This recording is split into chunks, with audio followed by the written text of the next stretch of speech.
अस्सलाम वालेकुम। ओके जी, अब चलते हैं नेक्स्ट क्वेश्चन की तरफ, जिसमें मैं बात कर रहा था कि the tank shape will be change, तो इट्स अ क्यूबिकल टैंक। तो चलते हैं, क्वेश्चन जब इस तरह गिवन होगा तो वो क्या उसकी शेप होगी कि suppose water is leaking from a tank through a circular hole of area H at its bottom. When water leaks through a hole, friction and contraction of the stream near the hole reduces the volume of water leaving the tank per second to, ये इसने हमें outflow का बता दिया। Where C value is between 0 and 1 is an empirical constant या contraction factor. Determine the differential equation for the height h of water at any time t for the cubical tank shown in figure. The radius of a hole is 2 inches and the g is 32 feet per second square. देखिए यहाँ पर units थोड़े से change हो गए, यहाँ पर inches और फीट आ गए। पहले हमने सेंटीमीटर और मीटर का क्वेश्चन किया था, तो जो सा मर्जी यूनिट आ जाए, you should know the value of G. Question में गिवन भी होता है, बाज़ का नहीं भी होता, तो हमें पता है कि जी की वैल्यू अगर सेंटीमीटर में होगी तो 980 सेंटीमीटर पर सेकेंड स्क्वायर, और अगर फीट में होगी तो 32 फीट पर सेकेंड स्क्वायर। और इसको आप इंचज़ में भी चेंज कर सकते हैं, अगर करना चाहें इसे 12 से मल्टीप्लाई कर लें। इसे सेंटीमीटर्स है तो उसको मीटर में भी चेंज किया जा सकता है कि 9.8 मीटर पर सेकेंड स्क्वायर। ओके जी, तो हमने यहाँ पर क्या करना है कि जो यहाँ पर एक तो चीज़ है कि सी एफ की वैल्यू एग्जैक्टली नहीं बताएगी, तो दैट मीन हमने जो कंट्रैक्शन फैक्टर है उसको जनरल ही लेकर चलना है। और सेकेंडली हमने डिटर्मिन क्या करना है, just H of T, height of a water level.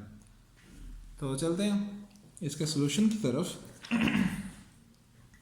कि लेट से मैंने ये थोड़ा सा उसका टैंक का रेप्लिका बनाने की कोशिश किया। This is a cubical tank जिसकी लेंथ या हाइट कह लें, एक ही बात है, क्योंकि जो कि ये क्यूबिकल टैंक है तो उसकी लेंथ, वेड्थ और हाइट सेम होगी, that is 10 feet. Radius of a hole हमें गिवन है, दैट इज़ 2 इंचज। जी की वैल्यू है 32 फीट पर सेकेंड स्क्वायर। ये मैंने पहले लिख लिया ताकि इधर लिखने में टाइम ज़ाया ना हो। कि जो सोल्यूशन होगा वो इस तरह बिगिन होगा कि we are using leaking tank problem. उसके नीचे डिफरेंशियल इक्वेशन लिख दी, D H over D T is equal to minus area of a hole divided by area of a water surface, contraction factor square root 2 G H F T. तो सबसे पहले इन तमाम variable की values हम find out कर लेते हैं कि what is area of a hole. Area of a hole will be, चूँकि सर्कुलर होल है तो इसका फॉर्मूला आ जाएगा pi radius of a hole square. तो रेडियस ऑफ ए होल क्या है, 2 इंचज। सबसे पहले वी हैव टू डिसाइड कि आइदर यूनिट्स जो हैं, यहाँ पर फीट है, यहाँ पर इंचज है, तो what we have to select. जैसे सिलेंड्रिकल टैग के अंदर हमने बेसिक की तरफ कन्वर्ट किया था कि हमने तमाम यूनिट्स को सेंटीमीटर में चेंज कर लिया था। अब हम इसका इन्वर्स करते हैं ताकि देखते हैं कि दूसरे मेथड से भी आंसर आता है कि नहीं। तो we will convert this inches into feet, तो दैट विल बी, तो रेडियस क्या हो जाएगा 2। तो अगर हम इसे इंचज में चेंज करें तो 2/12, क्योंकि हमें 12 से डिवाइड करना पड़ेगा, square. And our answer will be pi over 6 का स्क्वायर, जो कि 2 6 12। चलिए, एरिया ऑफ होल आ गया। Next our variable is area of a water surface. तो area of a water surface क्या होगा कि let this is the H of T. तो वाटर सरफेस जो होगा area, that will be like a square.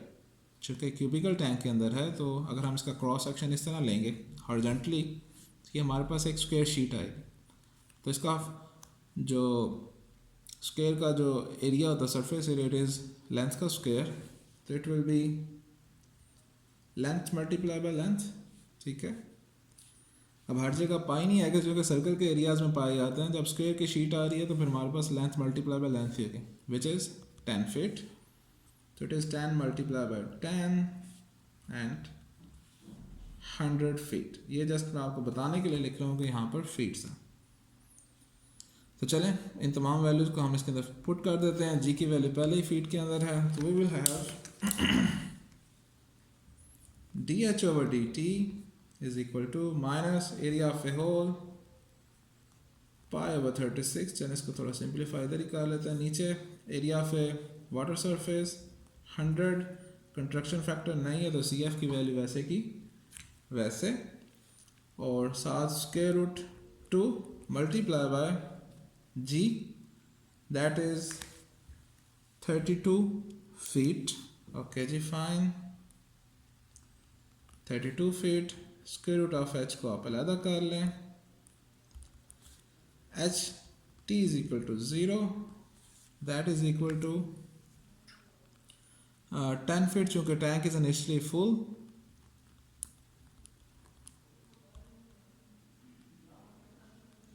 here it is comma। तो ये जो है हमारे पास शेप आ गई है D H over D T की। लेकिन हमने क्या क्या फाइंड आउट करना है, we have to find the height formula. ये तो rate of change of height है, तब हमें इसको थोड़ा सा सिंप्लीफाई करना पड़ेगा। ओके, तो जब आप इस तमाम एक्सप्रेशन को कैलकुलेटर में सॉल्व करेंगे, एक्सेप्ट सी एफ तो जर्नल है, तो इसकी वैल्यू आ जाएगी माइनस 0.006981 आगे भी वैल्यूज़ आएंगी, लेकिन हमने डिसाइड किया हुआ है कि 3 एंड 7 डेसिमल प्लेसेस तक हमारा आंसर आना चाहिए एटलीस्ट, तो मैंने 7 पर राउंड ऑफ कर लिया। And this is c f square root h of t and d H over D t, and h naught या h t is equal to 0 is 10 feet. अब मज़ीद जो है आगे कि एच की वैल्यू फाइंड आउट करने के लिए एक चीज़ जो जिसका पता होना ज़रूरी है, दैट इज़ सी एफ। अगर हमें सी एफ की वैल्यू का पता है तो फिर हम इसे सिंप्लीफाई करके, जिस तरह हमने पहले क्वेश्चन को सॉल्व किया है उस तरह कर सकते हैं। तो एक दफ़ा दोबारा क्वेश्चन को देख लेते हैं कि मुझे गलती लग रही है कि शायद उसके अंदर हमसे रेट ऑफ चेंज ना पूछा गया। तो the question was find determine a differential equation. ठीक है, तो we have find the differential equation for height of water level.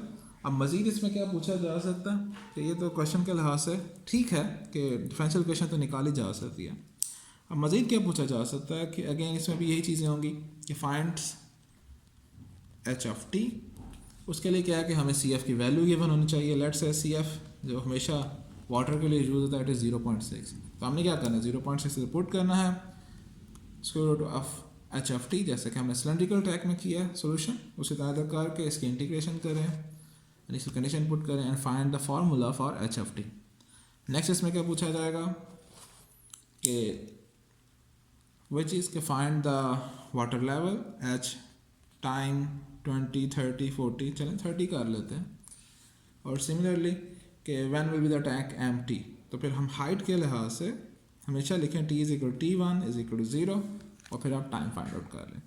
तो ये दो ही चीज़ें इसमें पूछी जा सकती हैं लीकिंग टैंक प्रॉब्लम वाले क्वेश्चंस में कि what will be the height at time whatever the time is given and what will how much time is needed when the certain height is reached. For example H T is equal T1, ये तो empty के लिए किया, लेकिन बाज़ का ये भी पूछा जा सकता है कि भाई 10 फीट, तो 10 फीट तो इधर है ही है, लेट से 2 फीट कब होगा। मैंने 10 फीट इसलिए नहीं लिखा कि टोटल हाइट 10 फीट है, तो we need some lower value, तो 2 फीट लिख दिया। तो होपफुली ये सिंपल डेरिवेशन आपको समझ आ गई है। टैंक की जो यहाँ से हमने एक चीज़ जो है उसका रिज़ल्ट ये निकाला कि वट एवर द सरफेसेस जो चेंज आएगा वो सिर्फ आएगा area of a water surface में। होल हमेशा जो है वो सर्कुलर ही होगा, तो इसलिए ये उसके लिए तो फार्मूला पाई आर स्क्वायर ही है।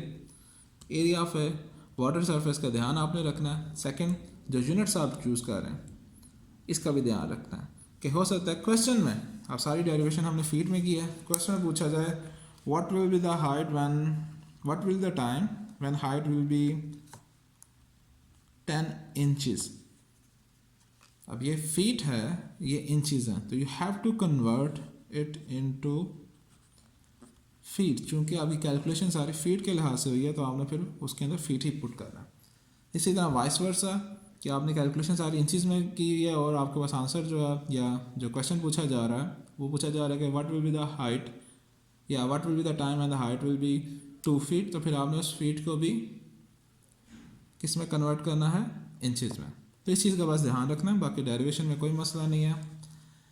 अब नेक्स्ट क्या इसमें हो सकता है, यहाँ पर ये चीज़ है कि हमेशा एरिया ऑफ वाटर सरफेस जो है वो कांस्टेंट वैल्यूज़ आ रही, लेकिन ये हर दफ़ा पॉसिबल नहीं है। रीज़न के बास्कत शेप्स जो हमारे पास कुछ इस तरह भी आ सकते हैं, कैनोनिकल शेप्स।